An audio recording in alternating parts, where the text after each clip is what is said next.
Téléspectateurs de la Belle Télévision, bonjour et merci de suivre ce nouveau numéro de Tête à Tête. Aujourd'hui, nous nous entretenons avec le professeur Ibrahima Sylla. Ibrahima Sylla est professeur à l'université Gaston Berger de Saint-Louis, mais également auteur de plusieurs ouvrages, dont les deux derniers chiffres contre la démocratie et qu'est-ce que la maturité du peuple. Professeur, bonjour. Bonjour, Fenda. Vous allez peut-être nous retracer un petit peu votre parcours et le partager avec nos téléspectateurs. Merci pour cette invitation. Je devrais commencer par dire que j'ai fait mes études primaires ici au Sénégal, secondaire aussi, puisque j'ai été au lycée de la Fosse puis lycée Blaise Diagne. Après le bac que j'ai obtenu en lettres et philosophie, j'ai dû poursuivre mes études en France. Mes premiers enseignements, donc des cours que j'ai reçus, ma première formation, c'était en relations internationales et en philosophie. J'avais une préinscription à la Sorbonne. Ensuite, j'ai poursuivi en haute études internationales. J'ai un diplôme en relations internationales et stratégiques avant d'intégrer la science politique. Et quand j'étais en Sciences Po, j'ai dû poursuivre jusqu'au doctorat à Lille, à l'université de Lille 2, où j'ai obtenu mon doctorat de sciences politiques en 2003. Je suis retourné au Sénégal, donc rentré au Sénégal en 2004, où j'ai été recruté à l'université Gaston Berger de Saint-Louis pour enseigner la science politique. Et donc ça fait 15 ans que j'enseigne la science politique à l'université Gaston Berger de Saint-Louis. On vous voit très souvent sur les plateaux en tant qu'analyste politique. Et je rappelle aux téléspectateurs que vous avez été le premier à avoir déclaré votre candidature. C'était le 12 mars 2018.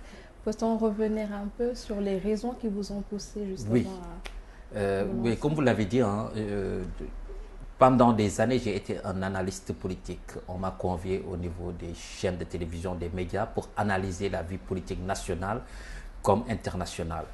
Et au bout de quelques années, de 14 ans d'analyse politique, en tant qu'observateur assidu de la vie politique sénégalaise et internationale, je me suis rendu compte que mon cheminement intellectuel, mes activités intellectuelles pouvaient aller au-delà du simple raisonnement théorique ou de la simple analyse politique, et qu'il fallait franchir une étape.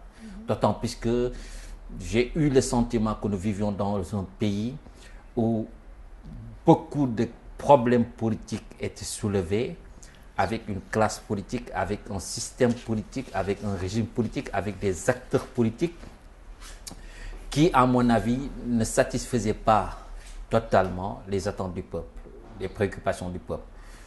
C'est à partir de cet examen lucide de la situation que je me suis dit qu'il fallait peut-être s'investir davantage au-delà de la simple analyse politique. Et j'ai décidé, avec le soutien de quelques amis installés au Sénégal comme à l'étranger, qui m'ont encouragé à m'investir en politique. Et c'est là où on a créé un mouvement qu'on a appelé Lenen ak Ñeneen, d'autres visages du politique pour une autre image de la politique. Et donc, le 12 mars, j'ai annoncé que j'étais candidat à l'élection présidentielle. Et je me suis rendu compte que ce n'était pas une ambition facile à soutenir dans le temps. Il fallait pas mal de moyens, mais il fallait aussi bien connaître la sociologie politique du Sénégal, des Sénégalais que je connaissais bien. Mais il y avait quelque chose que j'avais sous-estimé. C'était la capacité de nuisance de certains acteurs. Comment, en s'invitant sur ce champ politique, dans ce champ politique, on était confronté à des difficultés incommensurables, et qu'avec le recul, je me suis dit que non pas que c'était prématuré, mais qu'il fallait accorder davantage d'importance à certains acteurs qui font partie malgré tout de la vie politique, acteurs notamment médiatiques, et que les sous-estimés pouvaient nuire fondamentalement, sensiblement, voilà, des ambitions qu'on pouvait avoir sur le plan politique. Vous avez ressenti un frein, des difficultés en particulier que vous pouvez soulever? C'est la principale difficulté que j'ai ressentie. Parce que franchement, j'étais connu dans le milieu médiatique, dans le monde médiatique, avec les analyses Euh, je peux donner un exemple. Lors de la dernière présidentielle, j'ai fait les portraits des 14 candidats. J'ai analysé au premier tour, au deuxième tour. J'ai fait tous les prime time, 20 heures dans tous les médias, etc.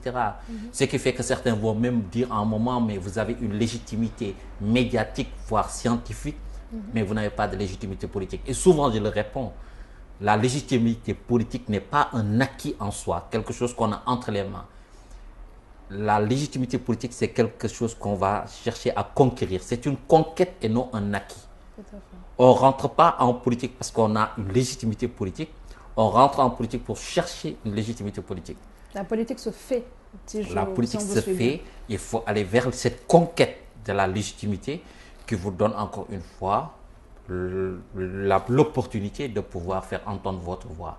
Ma voix se faisait entendre tant que j'étais dans les livres, dans les articles, dans les amphis, dans les émissions politiques. On pouvait m'entendre, on pouvait m'inviter. Mais je me suis rendu compte le jour où j'ai annoncé ma candidature que du jour au lendemain, j'étais pratiquement blacklisté. Il y avait des filtres qui m'empêchaient de pouvoir dérouler mon programme.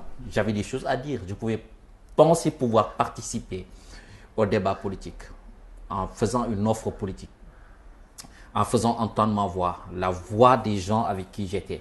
Et je me suis rendu compte donc dès l'annonce de ma candidature que c'était pratiquement au bout d'une semaine, 2 semaines, 3 semaines, 1 mois, 2 mois, je me suis rendu compte que les journalistes, les médias qui couraient presque après moi, qui m'invitaient à longueur d'émission, du jour au lendemain, faisaient comme s'ils ne me connaissaient pas.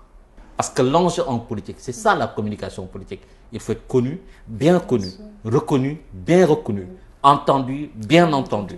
Mais si l'on vous barre toutes les portes pour pouvoir apparaître au niveau des médias, communiquer, certains vont me dire, mais il y a d'autres, les réseaux sociaux, tout ça. Mais tout est étroitement lié. Nous sommes dans un pays où il y a une consommation de télévision et de radio extrêmement importante par rapport à la consommation au niveau des réseaux sociaux. Du jour au lendemain, des gens qui m'invitent pour présenter des livres à des émissions, du jour au lendemain, je me suis rendu compte que plus personne ne voulait entendre. Donc, c'est pas grave. J'ai écrit 2 livres. Les gens ont parlé de certains livres, tout ça. J'en ai écrit 2 cette année. Presque aucun des médias n'en a parlé. Ouvrages éminemment scientifiques qui touchent des questions fondamentales. Les articles, je ne les compte pas. Je ne les compte plus. Je ne sais pas combien d'articles j'ai écrits. Et donc, je me suis dit, ah, tiens, il y a un journaliste un jour m'a dit, reporter, il faut parler au patron de presse. Et donc, j'ai compris à demi-mot, il m'a dit, il a révélé à demi-mot qu'il fallait nécessairement ou peut-être passer par ces patrons de presse pour pouvoir éventuellement. Est-ce que cela voulait dire qu'il fallait... parce que après, voilà, il fallait... On peut en faire plusieurs interprétations. Voilà, que l'argent était le nerf de la guerre et qu'il fallait peut-être acheter des plages horaires, qu'il fallait discuter auparavant. Donc, j'avais sous-estimé cette capacité de nuisance que pouvaient avoir les médias qui pouvaient vous empêcher de faire entendre votre voix. Et on passe, et la lecture que j'en ai après, aujourd'hui, je me suis dit que voilà des médias qui passent à longueur d'émission à critiquer le système et les hommes du système en disant qu'il faut d'autres hommes, un autre système. Au moment où des gens qui n'appartiennent pas au système, qui n'ont jamais fait de la politique, c'est mon cas, qui s'invitent dans ce système, qui veulent apporter un nouveau discours, qui ont un nouveau visage, du jour au lendemain, on se rend compte que ces gens-là risquent de n'avoir pas une chance, de se voir offrir une chance, une opportunité de faire entendre un autre discours. Maintenant, il ne faut pas s'enfermer dans ce débat et puis les maudire. Non, il faut en tenir compte pour les futures échéances. Et c'est dire qu'il faut peut-être avoir les moyens médiatiques de diffuser sa communication politique. Aujourd'hui, les hommes politiques l'ont tellement bien compris au Sénégal que si vous voyez bien, beaucoup de nos hommes politiques ont leur propre organe de presse qui leur permet de diffuser des informations des populations. Pensez-vous que de manière générale, le Sénégalais est très cloîtré sur la politique appartient aux politiques, aux politiciens et pas aux autres? Oui, la perception que les citoyens ont de la politique de manière générale, comme tu l'as dit, hein, c'est la politique est une affaire bien spéciale, réservée à des hommes spéciaux, des hommes qui appartiennent à cet univers que les gens semblent détester et qu'il faudrait laisser la politique aux politiciens. Je dis, c'est mal comprendre ce que c'est que la politique. La politique, c'est une activité. La politique, c'est une idée qu'on essaie de mettre en œuvre à travers une activité, passant par des stratégies, des actions, des politiques publiques. La politique n'est pas interdite d'entrer, ce n'est pas un univers, un champ hermétique interdit d'entrer aux intellectuels ou réservé à un corps de métier, une profession. Je suis prof de sciences politiques. Je n'ai pas la prétention de dire que j'ai une légitimité intellectuelle ou sociale supérieure aux autres citoyens. À partir du moment où on est en démocratie, on est dans une république, n'importe quel citoyen, quel que soit son métier, qu'il n'ait même pas de métier, un chômeur peut même à un moment prétendre vouloir s'investir en politique et ne pas rencontrer de difficultés. D'où peut-être l'intérêt d'avoir mis en place la loi parrainage. Mais le parrainage, là aussi, c'est un problème. Moi, au moment où je faisais ma déclaration de candidature, il n'y avait pas... Il y avait le parrainage comme tamis. On n'avait pas encore le chiffre. Mais on n'avait pas de chiffre. Avant, c'était 10 000 à peu près. On est passé du simple au quintuple en moins de 10 mois. Ça a été un frein pour vous? Ça a été le principal frein. Parce qu'à partir du moment où on n'a pas d'appareil politique, on ne peut pas se disséminer. Qu'est-ce qui définit un parti politique, un mouvement? C'est l'ancrage au niveau local, national, voire international. En tant que candidat indépendant que j'étais, pour moi, c'était pratiquement peine perdue. Je n'avais pas le temps en 8 mois de pouvoir me disséminer, sillonner le pays, installer les comités. Quelqu'un va me dire... C'est ce qu'on vous demandait? Oui, plus de 53 000 signatures. Quelqu'un va me dire, mais il y a un candidat, Madikedia, pour ne pas le nommer, à 4 mois, il a réussi. Il a été ministre plusieurs fois, il appartenait à un appareil politique, le PD, etc. C'était facile. Moi, j'étais un indépendant universitaire. Et je rigolais même en disant, je n'ai pas besoin de quitter Saint-Louis et même les alentours de l'université pour avoir 10 000 signatures. Pour moi, c'était acquis. Et quand on a changé la loi, à moins de 10 mois d'une élection, ça a faussé tout. Ça, c'est le deuxième obstacle. Premier obstacle, invisibilité au niveau des médias. Deuxième obstacle, la loi sur le parrainage, qui a été une loi qui a été votée sans débat à l'Assemblée nationale, totalement injuste. On a vu le parrainage, ce que ça a donné, les doublons, le recueil, la vente, etc., l'achat de conscience. Tout cela a constitué un frein. C'est la raison pour laquelle, à un moment, je me suis dit que ce serait pratiquement peine perdue de vouloir insister à préserver cette candidature. Et comme j'étais dans une phase de réflexion, c'est là où j'ai rencontré une coalition qui cherchait à regrouper tous ces candidats-là, FIPO. Voilà, la plateforme. Voilà. Et dans le cadre de cette coalition FIPO, pour une initiative politique et citoyenne, une alternative politique et citoyenne qui cherchait à se substituer à la classe politique traditionnelle, je me suis dit, je pouvais me retrouver dans le discours, mais aussi dans les ambitions, dans la philosophie, dans la pédagogie mise en place par ce FIPO. Vous étiez plusieurs technocrates à intégrer, des chercheurs, beaucoup de gens de votre profil. Il y avait Ousmane Sonko, me semble-t-il. Ousmane Sonko était pratiquement dans FIPO avant même que je ne vienne. Ils ont eu des discussions, il a quitté, il est revenu, etc. Abdoul Mbaye, par exemple. Abdoul Mbaye, non, il n'était pas, mais il y avait Atepa qui était là. Qui lui aussi aujourd'hui a retrouvé Sonko. Il y avait Boubacar Camara qui était là. Il y avait Mansour Sy Djamil qui était là. Il y avait Bruno Derneville qui était là. Il y avait énormément de personnes. Et j'ai aimé cette solidarité à travers FIPO. Je me suis dit, OK, on va choisir notre candidat. Mais moi, ce que j'ai aimé, avant même le candidat dans FIPO, il fallait un programme. Nous, on avait mis en place dans le cadre de FIPO. Ils m'ont accepté dans le cadre de FIPO et moi, j'ai accepté de jouer le jeu. Alors que je partais, moi, quand je m'investis en politique, en me disant, je ne vais pas me ranger derrière des politiciens classiques, traditionnels, etc. J'ai accepté de rentrer dans FIPO parce que la philosophie, c'était, il faut qu'on arrive à des primaires pour choisir le meilleur profil. Et donc, ils étaient avec la stratégie qu'ils avaient appelée PEC, programme, équipe candidat. On met en place le programme, on écrit le programme, on met en place une équipe chargée de veiller à l'application du programme. Et de là sort le candidat à la faveur d'un jury d'honneur et d'un jury de sélection. J'ai accepté le jeu. Certains ont quitté le navire pendant qu'on était... Voilà. Certains ne sont pas restés dans FIPO. Peut-être qu'ils ne voulaient pas passer par le tri des Vous étiez combien à peu près? Au moment... Il fallait... Parce que le processus, c'était quoi? Il fallait sélectionner 3 candidats. 3 candidats. On a sélectionné 3 candidats. Les autres sont partis. avant même qu'on sélectionne. Certains ont dû quitter et annoncer de manière individuelle leur candidature en quittant la dynamique FIPO. Moi, je suis resté parce que j'avais donné ma parole. Et je suis resté jusqu'au bout et je suis encore dans FIPO. Au bout du compte, on était restés 3. 2 se sont présentés devant le jury de sélection. Boubacar Kamara et moi. Ils ont donné des notes et ils ont choisi en disant que Boubacar Kamara peut-être offrir le meilleur profit. J'ai accepté parce que j'avais signé tout ce qu'il fallait signer pour tenir ma parole. Et c'est là où on l'a choisi et j'ai joué les gens en le félicitant, en m'investissant à ses côtés, en devenant à un moment même, puisqu'il avait été nommé directeur de campagne. Et Boubacar Kamara a été recalé par la suite. Par la suite, recalé avec les parrainages. Injustement recalé. Parce que là, on a vu qu'il y a eu personne ne dispute. Il avait suffisamment de voix, de signatures? Mais on avait pratiquement doublé le nombre de voix. Moi, j'étais au cœur de ce système de recueil des parrainages. Mais comment peut-on valider ou invalider des parrainages sans que les candidats n'aient à leur disposition un fichier susceptible de leur permettre de comparer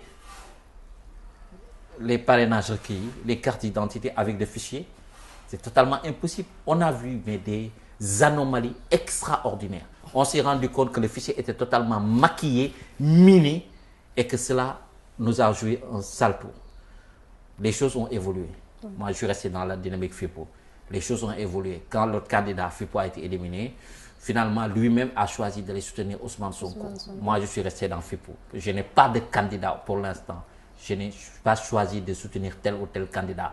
Mais vous allez rester dans votre dynamique de... Je suis resté dans la dynamique FIPO avec la seule nuance. Je me suis dit que je ne me prononce pas par rapport à quel candidat, au candidat que je vais choisir.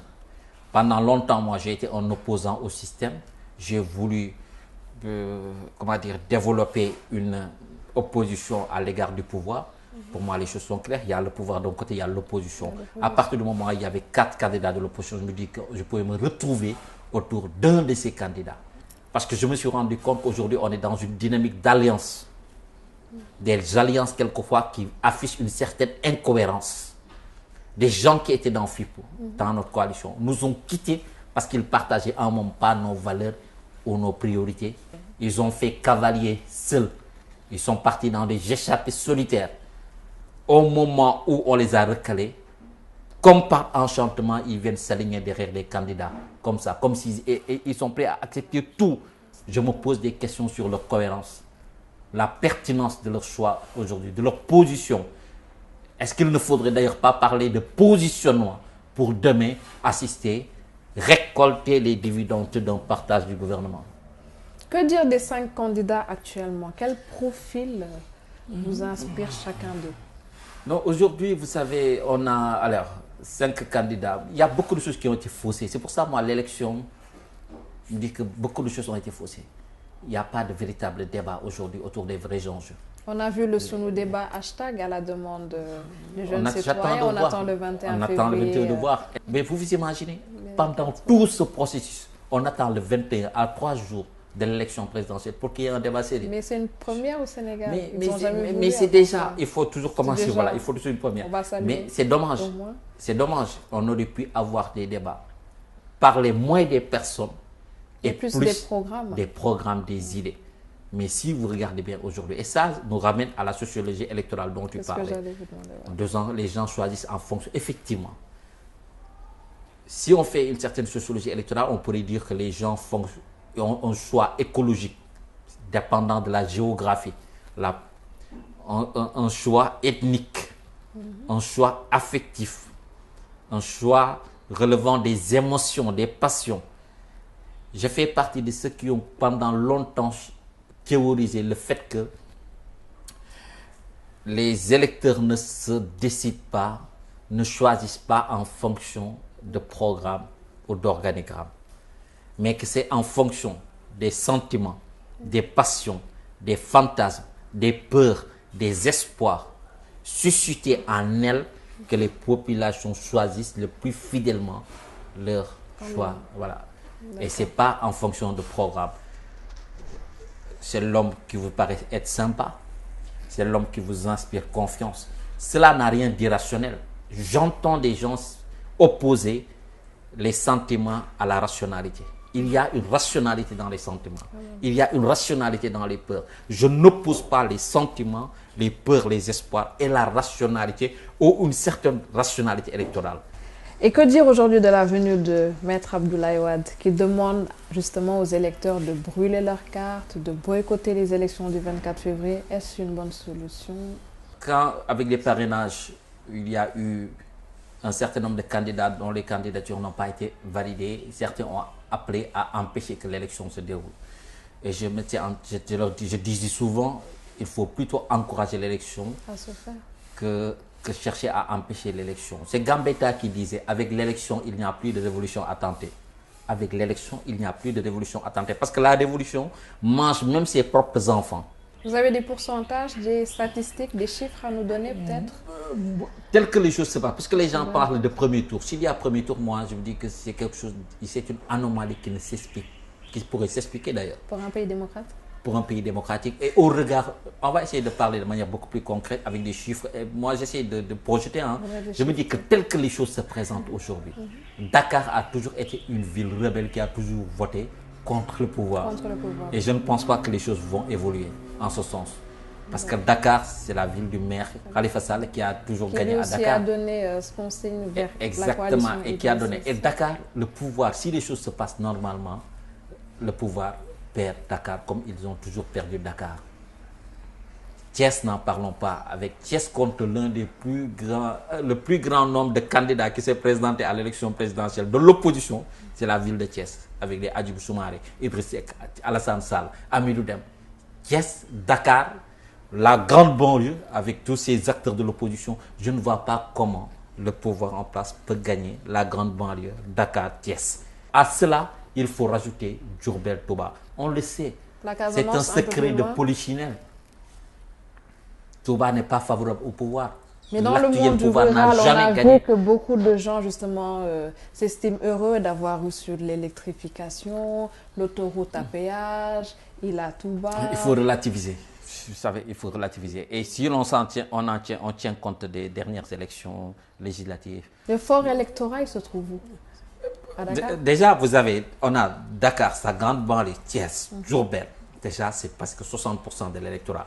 Mais on sait qu'il y a eu un transfert d'électeurs orchestré par le pouvoir pour fausser les équilibres, pour qu'à Matam, Podor, qu'il y ait énormément de votants qui puissent contrer les marges, les grandeurs, les nombres qu'on peut avoir dans ces zones que je viens de citer. Mais il y aura des représentants pour chacun des... C'est ça l'enjeu. Des candidats l'enjeu, qui veilleront justement... L'enjeu, ce sera quoi? De voir est-ce qu'on peut avoir en temps réel les résultats bureau de vote par bureau de vote.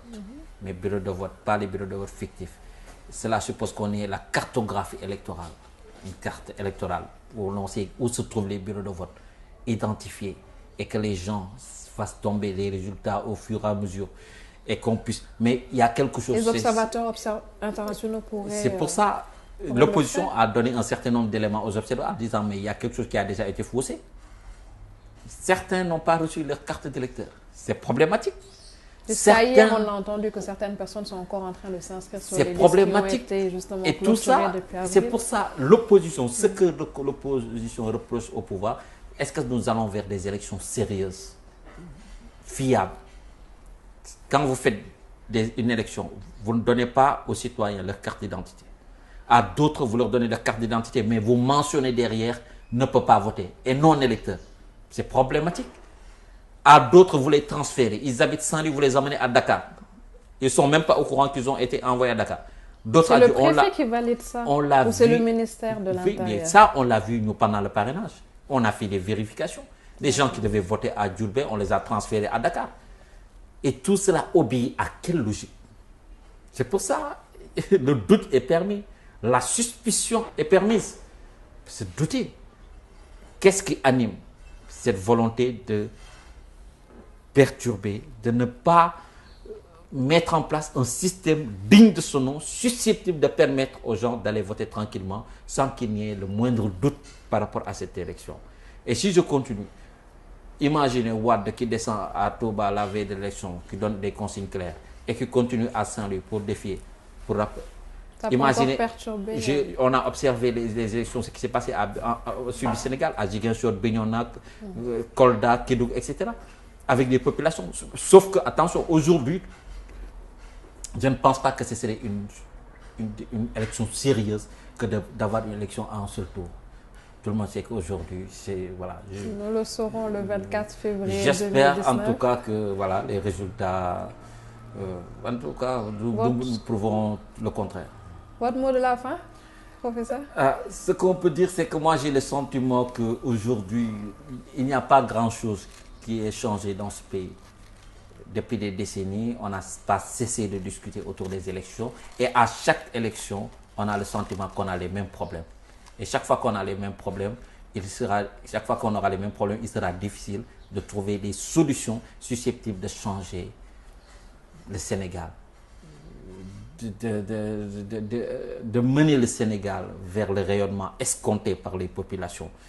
Et je ne pense que ce ne sera pas avec des acteurs traditionnels politiques qu'on a eu jusque-là qu'on va apporter des changements. Il faut renouveler la classe politique. Il faut un autre discours. Il faut d'autres acteurs politiques. Il faut un autre système. Il faut consolider la démocratie. Il faut séparer de manière claire, nette et précise les pouvoirs. Il faut réduire les pouvoirs du président de la République, chef de l'exécutif, qui a trop de pouvoir, avec son pouvoir discrétionnaire de nommer, etc. Il faut dépolitiser l'administration. Il y a pas mal. Une des questions urgentes que j'espère le prochain gouvernement va prendre en compte, j'espère qu'il y a des questions écologiques, on n'en parle pas. Le diesel, l'Europe, les États-Unis, dans 4 ans, il n'y aura plus de voitures diesel pratiquement. Et toutes ces voitures diesel, on va les ramener en Afrique. C'est extrêmement problématique. C'est un problème de santé publique. Pour moi, l'urgence, la plus urgente qui soit, c'est les diesels, les voitures diesel, etc. Il faudrait interdire, dire tout de suite aux importateurs de voitures, plus de voitures diesel dans nos pays. Et ça, pour moi, c'est quelque chose de fondamental qu'il faudrait régler dans les meilleurs délais, parce que c'est une question de santé publique. Merci beaucoup. Mais c'est moi qui vous remercie.